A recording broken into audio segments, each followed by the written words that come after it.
దేవుని నామన స్తోత్రాలు. మీ అందరికీ నా వందనాలు. ప్రియబిడ్డలారా, అందరూ బాగున్నారా? మనం పరిశుద్ధ లేఖనంలోకి వెళ్దాము. ఈరోజు దేవుడు మనం ద్వితీయోపదేశకాండం 28 అధ్యాయం మొదటి కాంచి మనం చదువుకుందాము. నీవు నీ దేవుడైన మాట శ్రద్ధగా నేను ఎడల నీకు ఆజ్ఞాపించిన ఇవన్నీ అనుకరించి భూమి మీద ఉన్న సమస్త జనుల కంటే నిన్ను హెచ్చించును. నీవు నీ దేవుడైన యెహోవా మాట శ్రద్ధగా నేను ఎడల నిన్ను ఆయనను ఇచ్చించి భూమి మీద ఉన్న సమస్త జనుల కంటే నిన్ను హెచ్చించును. దేవుని ప్రార్థన చేసి, మహాగరుడ మహాపరిశుద్ధుడ కృపగల స్తోత్రాలయ సహాయం దయచి దీవించి ప్రభా నీ బిడ్డలందరికీ పరిశుద్ధ లేఖనంలో ఉండే సర్వసత్యాన్ని మీరు అనుగ్రహించి దీవించి ప్రభా ప్రతి బిడ్డతో మీరు మాట్లాడి మీ సిలువసాటును మరుగుపరిచి మీ బలమైన వర్తమానాలు ప్రతి బిడ్డకి దీవెనకరంగా మహిమకరముగా ఆశీర్వాదకరముగా అనుగ్రహించి దీవించమని యేసునామమున అడుగుచున్నా తండ్రి, ఆమేన్. హల్లెలూయా. మనకు ఇక్కడ ఏంటంటే దేవుడు మరి ద్వితీయోపదేశకాండంలో మరి దేవుడు తన జనాంగాన్ని గురించి శ్రద్ధగానే విని ఎడల దేవుని యొక్క మాట మనము శ్రద్ధగా విని ఎడల ఎక్కడ మనకి అన్నీ కూడా ఆశీర్వాదాలు, ఎలాంటి ఆశీర్వాదాలు మనకున్నాయో మనకు దేవుడు తెలియపరుస్తున్నాడు. ఆ ఆశీర్వాదాలు భూ సంబంధమైనవి కావచ్చు, పర సంబంధమైనవి కావచ్చు. శ్రద్ధగా మనం మొదటగా ఒక మాట దేవుడు మనతో మాట్లాడంటే, దేవుడి విషయంలో మనం శ్రద్ధగా పనిచేస్తే ఈ భూమి మీద నీవు ఎక్కడ ఉన్నా పట్టణంలో దీవించబడతావు, మరి అనేక స్థలాల్లో దీవించబడతావు. లోపలికి వచ్చినప్పుడు బయటికి వెళ్ళినప్పుడు దీవించబడతావు. నీ గొర్రె మేకలు, నీ ఎడ్డులు అన్నీ కూడా మనకి కలిగిన అంతా కూడా దేవుడు దీవిస్తాను అంటున్నాడు. హల్లెలూయా. అంతకు ముందు మనము చూసుకోవాల్సిందంటే శ్రద్ధగా, అంటే దేవుని పని విషయంలో, దేవుడి విషయంలో మనం శ్రద్ధగా పని చేసినట్లయితే అప్పుడు దేవుడు మనల్ని ఎలా దీవిస్తాను అంటున్నాడు. అంటే ఎలాంటి పరిస్థితుల్లో కూడా నీకు ఏది కూడా హాని లేకుండా నిన్ను హెచ్చించి గణపరిచి మహింపరుస్తా దేవుని యొక్క నామంలో నీకు ఒక ఉన్నతమైన స్థితిని దేవుడు ఇస్తాను అంటున్నాడు ఈ రోజున. హల్లెలూయా. కానీ మనం చూసుకున్నట్లయితే మరి ఎవరు గణపరచబడ్డారు, ఎవరు ఆశీర్వదించబడ్డారు అంటే, మనము అబ్రహామును చూసుకున్నప్పుడు ఆయన అంటాడు, నీవు లేచి దేశాన్ని వదిలిపెట్టి నువ్వు వెళ్ళుము, నేను చూపించిన దేశానికి వెళ్ళుము, అక్కడ నేను గొప్పవానిగా చేసి ఆశీర్వదిస్తాను, నిన్ను నీ సంతాన్ని దీవిస్తాను, అనేకులకి నీవు ఆశీర్వాదకరము. ఎవరు నీవు ఆశీర్వదిస్తావో వాళ్ళని నేను ఆశీర్వదిస్తాను, ఎవరు నిన్ను ఇది చేస్తా వాళ్ళని నేను చెప్పిస్తాను. అది అంటే ఆశీర్వాదాల కర్తగా చేయాలంటే దేవుని మాట మనం శ్రద్ధగా వినాలి. నిజమే ఆ మాట. ఈరోజు మరి ఆదివారమే, మనకు ఆరాధన దినమే ఉందనుకో, ఆ ఆదివారం రోజే దేవుని పని మనం ఇన్ని గంటలకు ఆరాధనకి వెళ్ళాలి. దేవునితో ఆనందముగా సంతోషముగా ఆయన ఇచ్చిన సమయాన్ని సద్వినియోగం చేయాలి. మనం టయానికి వెళ్ళాలి. దేవునితో ఎంతో ఆనందముగా ఆయన వాక్కుల ద్వారా మనము స్థిరపరచబడి బలపరచబడటానికి మనం వెళ్ళాలి. ఆ సమయంలోనే మరి మనం వెళ్ళకుండా మరి లేట్ చేసి వెళ్ళొచ్చులే అంటే అప్పుడు మనం చేసేది ఏంటంటే శ్రద్ధ లేనట్టు. మనం చేసే ప్రతి పనిలో శ్రద్ధ ఉండిద్ది, శ్రద్ధ కూడా ఉండకపోవచ్చు. అది లోకరీతి పని అయినా ఇటు దేవుడి పని అయినా శ్రద్ధ ఉంటేనే ఒక పని కట్టబడుతుంది, ఒక పని జరిగిస్తుంది, దానికి లాభాన్ని పొందుతాము. హల్లెలూయా. ఆ లాభాన్ని పొందాలంటే మనము శ్రద్ధగా వెళ్ళాలి. అది అందుకని ఇక్కడ అబ్రహామును మనం చూసినప్పుడు తన శ్రద్ధ అంటే వెంటనే చెప్పిన వెంటనే లేచి వెళ్ళిపోయినట్లుగా మనం చూస్తున్నాం. కానీ అబ్రహాము ఎక్కడ గుడారం వేస్తే అక్కడ మొదటగా ఆయన ఏం చేస్తున్నాడంటే, మొదటగా బలిపీఠం కట్టించి దేవుణ్ణి కృతజ్ఞతాస్తుతులు చెల్లిస్తున్నాడు, దాని వల్ల అర్పిస్తున్నాడు. అంటే మనమైతే సపోజ్ ఇప్పుడు ఇల్లులు మారుతున్నాం అనుకో, మనం ఏం చేస్తాం? ముందుగా ఏంటో చేస్తామంటాం. మొదటగా దేవుణ్ణి అక్కడ మనము ఆరాధించినట్టు కానీ దేవుడి యొక్క కార్యక్రమాన్ని కొనసాగించినట్టు కానీ ఉండదు. కానీ అబ్రహాము జీవితంలో మనం చూసినట్లయితే మొదటగా పనిముట్లు కాదు, ఆ డేరాలు వేసుకోవటం కాదు, అవన్నీ కాదు, దేవుని బలిపీఠం కడుతున్నానని చెప్పి మనకి జీవవాక్యములో మనకి తెలియపరుస్తున్నాడు. హల్లెలూయా, నిజమే కదా.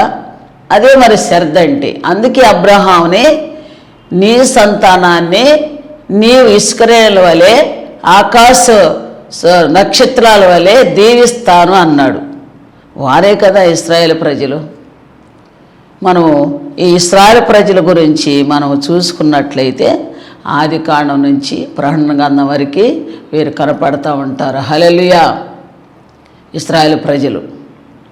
మరి నిజమే కదా, మన జీవితంలో కూడా మరి మనము కూడా దేవుని యొక్క అన్ని విషయాల్లో, మన యొక్క ఆరాధన విషయంలో, ప్రార్థించే విషయంలో, దేవుణ్ణి స్తుతించే విషయంలో శ్రద్ధగా మనం వెళ్ళినట్లయితే ఆ కార్యము దేవుడు చేస్తాడు. హల్లెలూయా, నిజమే. ఒకవేళ ఈ దినములో మనకి పరిస్థితులు అడ్డుగా నిలవచ్చు, దేవుని యొక్క మార్గానికి అడ్డుగా ఉండొచ్చు, కానీ వాటన్నిటిని మనము పక్కన పెట్టి ఒక ఉన్నతమైన విశ్వాసం. అందుకే దావీదు అంటాడు, దేవా నీ వాక్యము నా పాదములకు దీపం అంటున్నాడు. హల్లెలూయా, అంటే వాక్యము ద్వారాగా, దేవుని మాట ద్వారాగా త్రోవలు ఎలుగుగా నడిపించేది ఆయనే అంటున్నాడు. అది మన హృదయంలో, మన మనసులో కూడా దేవుని మాటని మనం తీసుకున్నట్లయితే అది ఆశీర్వాదముగా మారిద్ది. ఆశీర్వాదము రావాలని చాలామంది మనం ప్రే చేసుకుంటాము. మరి దేవునికి నమ్మకంగా, న్యాయముగా, యథార్థంగా జీవిస్తే అసలు మనం అడగకుండానే ఆశీర్వాదం ఇస్తాడు. హల్లెలూయా, మనం ఆశీర్వాదం ఇది కావాలి ప్రభా, నాకు ఇది అవసరం ప్రభా అనకముందే నీకు దేవుడు అనుగ్రహిస్తాడు. అదేందో నీకు నువ్వు అడగవసరలా, దేవుడే ఇస్తాడు. ఎందుకంటే నీ ఆశ, నీ హృదయంలో ఉన్న బాధ, భారము, ఆశని దేవుడు చూస్తాడు. హల్లెలూయా, ఆలోచన దేవుడు చూస్తాడు. నీలో ఉన్న ప్రతి ఆలోచన దేవుడు చూస్తాడు. అందుకని మనం ఆ ఆలోచననే మరి ఎందుకు ఇశ్రాయేలు ప్రజలు శ్రద్ధగా చేస్తేనే వచ్చింది. ఎందుకు వారు శ్రద్ధగా చేశారా లేదా మనకు తెలుసు.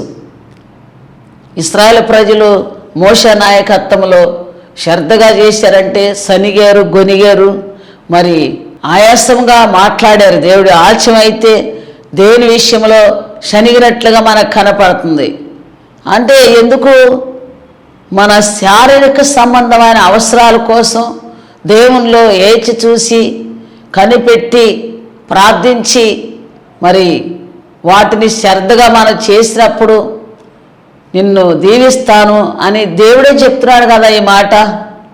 అప్పుడు మనం ప్రశ్న వేసుకోవాలి. హల్లెలూయా, మన ప్రశ్న ఏంటంటే మనం దేవునికి నిజముగా శ్రద్ధగా మరి ఆయన చెప్పిన మాట, ఆయన వాక్యానుసారమైన జీవితం నాలో ఉందా లేదా?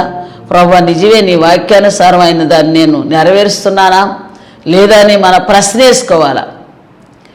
ఆ ప్రశ్న వేసుకున్నప్పుడు దేవుడు మనకు ఒక మార్గాన్ని తెలియపరుస్తాడు. హల్లెలూయా, ఆ మార్గం ఏంటంటే అంటాడు కదా దేవుడు యెహోషువతో, ఇదిగో యెహోషువ, నీవు లేచి ధైర్యముగా ఉండుము, నేను నిన్ను మోషేకు తోడై ఉండి నిన్ను నేను తోడుగా ఉండా, నీకు భయపడబాకు, నువ్వు భయపడబాక నువ్వు ధైర్యముగా ఉండు అంటున్నాడు.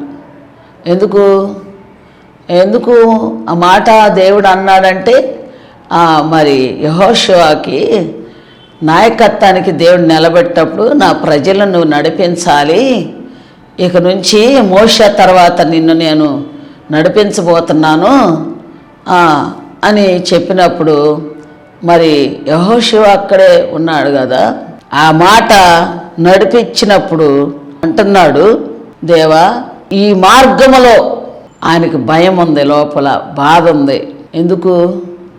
ఎందుకు బాధ ఉంది అంటే, ఈ జనాంగాన్ని ఎలా నడిపియాలో నాకు తెలియదు కదా ప్రభా, ఈ పరిస్థితులు ఏందో నాకు తెలియదు కదా, ఇంతమంది జనం విస్కరించున్నారు అని లోపల బాధను చూస్తాడు దేవుడు. హల్లెలూయా.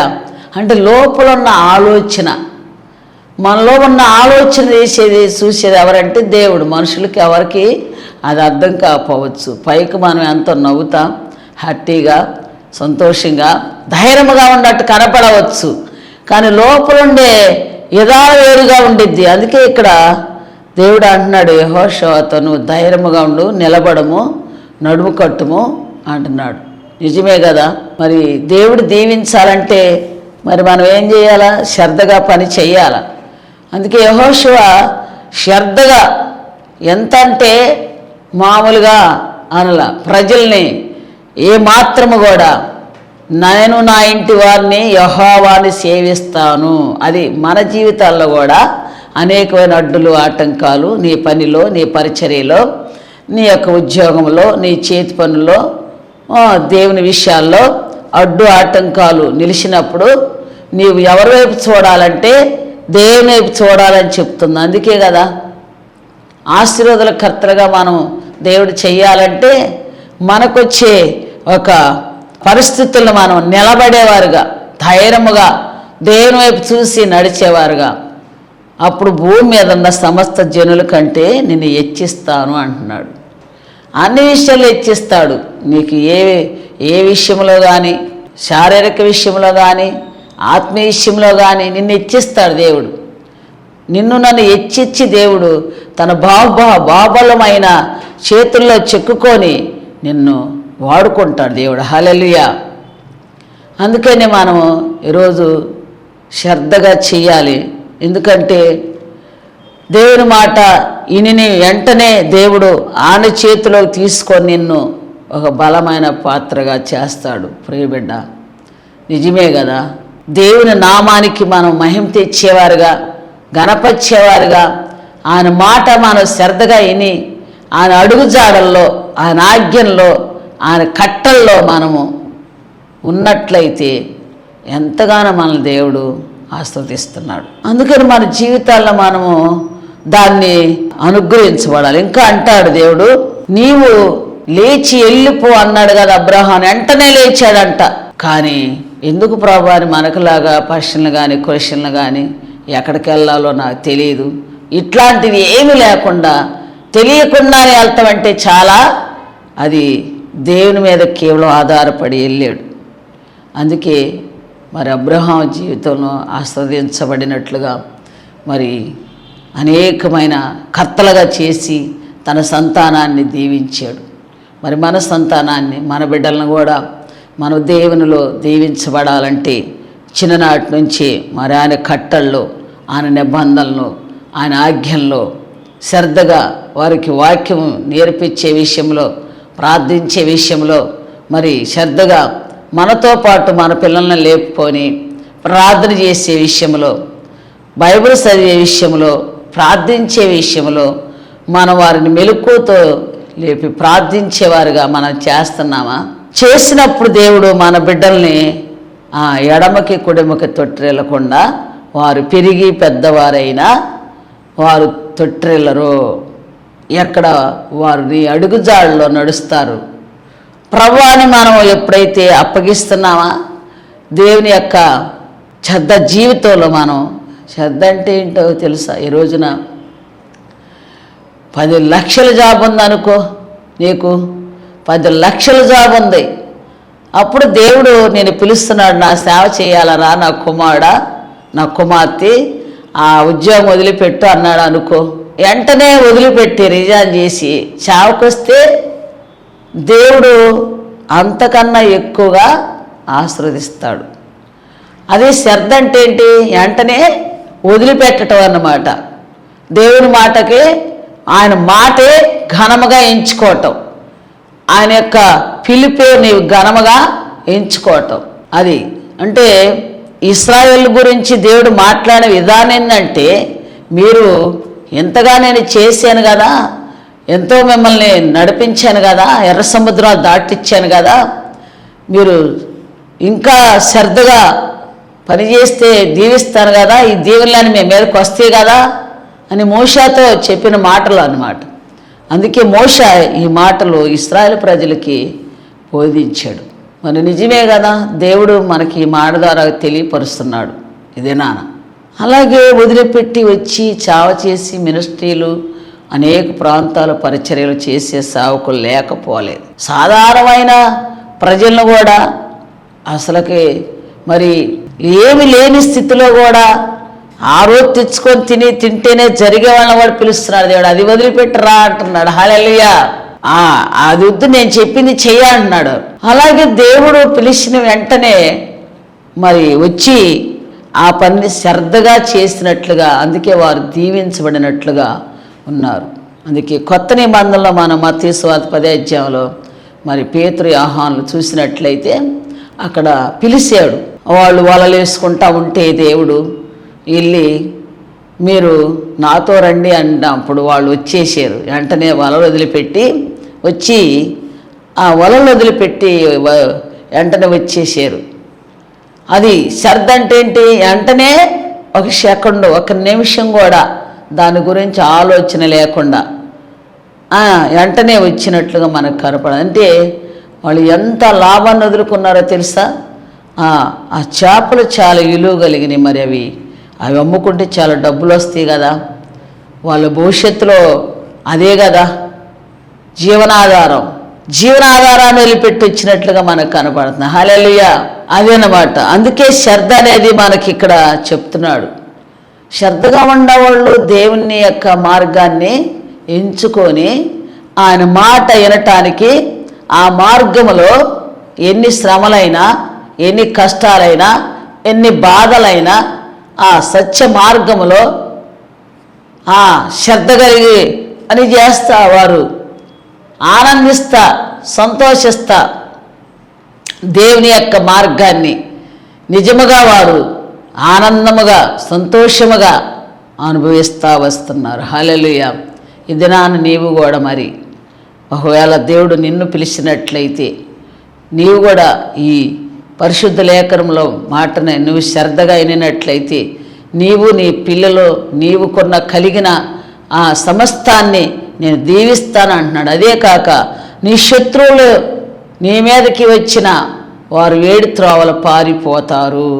ఎందుకంటే శత్రువులు కూడా ఉంటారు కదా, దేవుని మార్గంలో శత్రువులు కూడా ఉంటారు. హల్లెలూయా.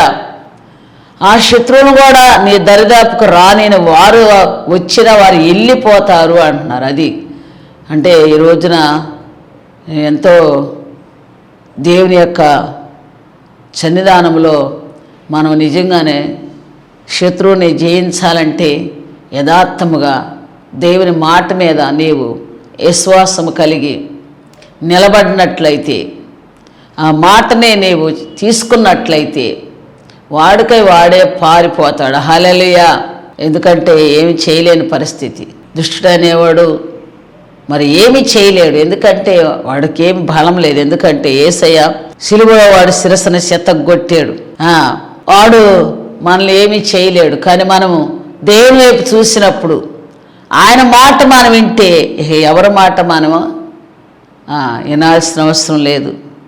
అన్నిటికీ ఆయనే మనకి తండ్రి.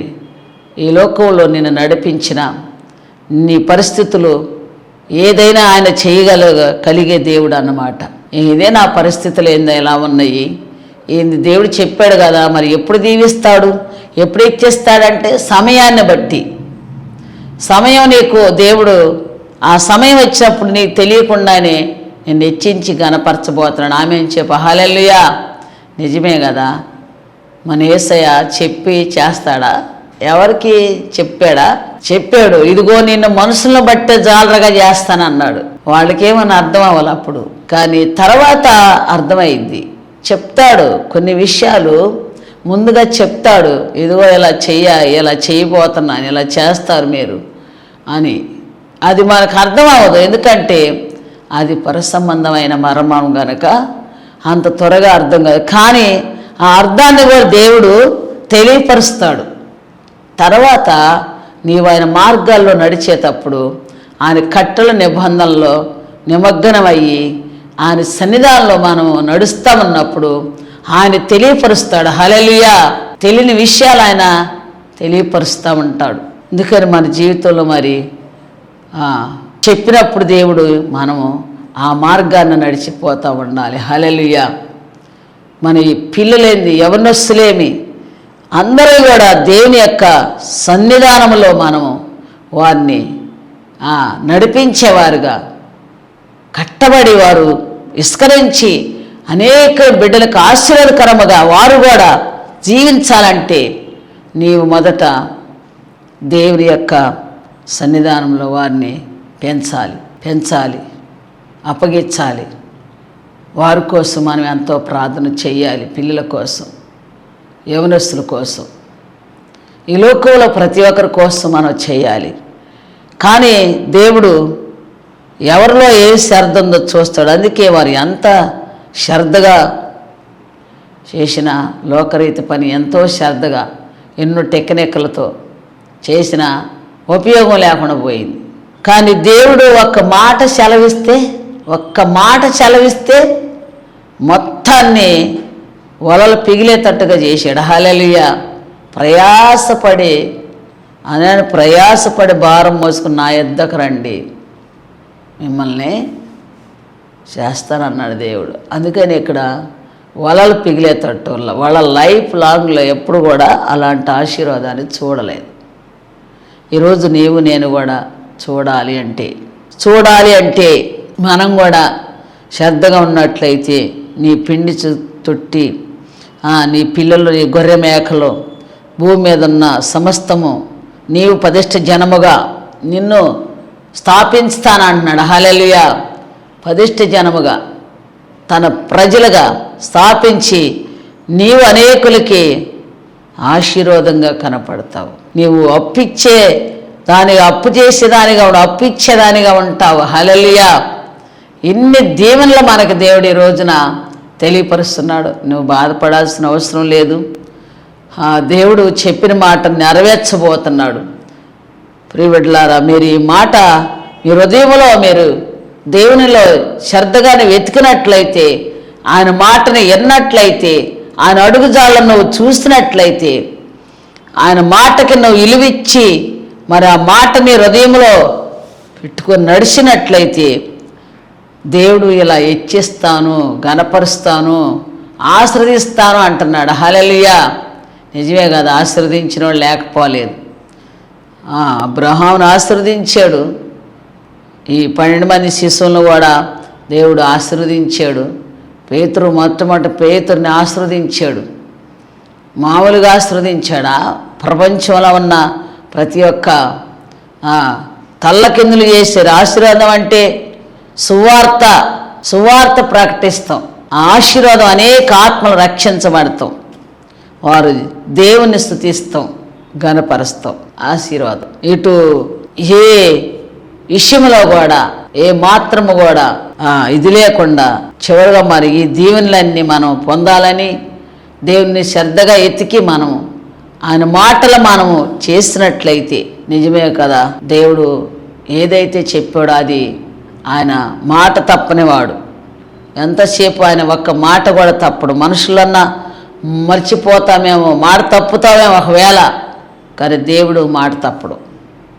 ఎప్పుడు ఆయన నీతో ఏం చెప్పాడు అది నీకు అనుగ్రహించి నిన్ను ఆశీర్వదించి నిన్ను నీ బిడ్డల్ని నీ సంతానాన్ని దేవుడు దీవించి దేవుడు ఎంతగానో ఆయన ప్రేమిస్తున్నాడు. ఆనాడే కాదు ఈనాడు కూడా నిన్ను దేవుడు దీవించి ఆశీర్వదించాలని దేవుడు ఈ మాటలు దీవించునుగాక. ఆమేన్. ప్రార్థన చేసుకుందాం. మహాగరుడ మహాపరిశుద్ధుడ కృపగల స్తోత్రం. పరిశుద్ధాత్మదేవ, ఇప్పటి వరకు మీ బిడ్డలతో మాట్లాడిన ప్రతి మాటని అయ్యా నిజమే మేము శ్రద్ధగా ఎత్తుకున్నట్లయితే నీవు భూమి మీద ఉన్న సమస్త జనాల కంటే హెచ్చిస్తానని వాగ్దానం చేసిన యేసయ్యాని స్తోత్రాలయ్యా. ప్రతి బిడ్డ కూడా మరి నాయన మా హృదయాల్లో ఈ నూతన సంవత్సరం నుంచి అయినా మరి శ్రద్ధగా నిన్ను ఎత్తికి మరి ఈ ఇకలోకమందు పరలోకమందు దీవెనలు పొందుతాని సిద్ధపాటు వారికి దయచేయనాయన. ప్రభా సహాయం దయచేయి. ప్రతి బిడ్డ వాంఛను తీర్చండి. ప్రతి హృదయాలు మీరు సిద్ధపాటు చేయండి ప్రభా. అయ్యా ప్రతి బిడ్డని మీరే దృఢపరచండి, బలపరచండి. హృదయంలో ఉన్న సమస్తమైన ఆ వేదాలను కొట్టివేసి నిన్ను ఎతికే కృపను మీరు అనుగ్రహిస్తున్న యేసయ్య స్తోత్రాలయ్యా. నిజమే కదా అయ్యా, మీరు చెప్పిన ప్రతి మాటని ప్రతి హృదయంలో చేర్చుకొని దాని ప్రకారం జీవించేవారుగా మీరు సిద్ధపాటు చేయండి. మీరు అక్కడ అతి సమీపంగా ఉంది. ప్రతి బిడ్డ కట్టబడటానికి నాయన, నీ త్రోవల్లో నిలవబడటానికి నాయన మరి గొప్ప కార్యాలు రక్షణ మార్గం దయచేయి. ఎందరికైతే రక్షణ లేదో ఈ నూతన సంవత్సరం రక్షణ కూడా వారి బిడ్డలకు దయచేయి నాయన. పొందిన వారు బలవంతులుగా నీ కట్టల్లో నీ నిబంధనలు మోసుకొని నీ సన్నిధానంలో వారు జీవించే కృప దయచేయి. ప్రతి ఒక్క ఆశీర్వాదాలతో మీరు నింపండి ప్రభా. దేవా ఇదిగో తండ్రి, ఏ బిడ్డలు అనారోగ్యాలు ఉండి వారిని ముడి స్వత్తపరచండి. వారి అవసరాలు, అక్కర్లు, ఇరుకులు, ఇబ్బందులు, సమస్యలు కొట్టివేయను ఆయన. బాధల్లో, కష్టాలు, కన్నీళ్ళలో కుమిలిపోతున్న ఒంటరి జీవితంలో ఉన్న వారందరూ మీరు జ్ఞాపకం చేసుకో ప్రభా. వారి హృదయాలు తెప్పరలు చేయండి. వారి శాంతి సమాధానం దయచేయండి, ధైర్యం దయచేయి. మీ మోహలం సాపుతున్న దేవ స్తోత్రాలయ్యా. మీ దక్షిణాస్తముతో వారిని తాకి వారు ముట్టి స్వత్తమస్తున్న దేవా ధైర్యవంతులుగా చేయండి. మీరు ఈ క్షణమే బిడ్డలకి మంచి ఆరోగ్యం దయచేయి. యవనస్తులు ఎవరాలు ఎదురు చూస్తున్న వారి ప్రతి కార్యాల కోసం, వారి చదువుల కోసం, వారి జాబుల కోసం, వారు ప్రయాసపడుతున్న మరి రక్షణ కోసం అన్ని విధములైన ఆశీర్వాదాలతో మీరు నింపుతున్న దేవ స్తోత్రాలయ్యా. వారి కన్నీటి నాట్యముగా మార్చండి. ఈ నూతన సంవత్సరంలో ప్రతి ఒక్క బిడ్డ వాంఛన తీర్చుతున్న యేసయ్య, నీకు అసాధ్యమైంది లేదు ప్రభా. సాతాను బంధకాలతో కొట్టివేసి వారు గొప్ప విడుదలిచ్చి ప్రతి బిడ్డతో మీరు మాట్లాడిన ఆయన మీ బలమైన కార్యాలు జరిగించి దీవించి నడిపించి మీ కృపలో భద్రపరిచి ప్రతి బిడ్డకు దీవెనకరంగా మీరు ఆశీర్వాదాలు చేయమని నజరైన యేసు నామమున అడుగుచున్నాను. ఆమేన్. యేసు రక్తమే, సిలువ రక్తమే చేశారు. దేవుడు మిమ్మల్ని అందరూ దీవించి ఆశీర్వదించును గాక. ఆమేన్.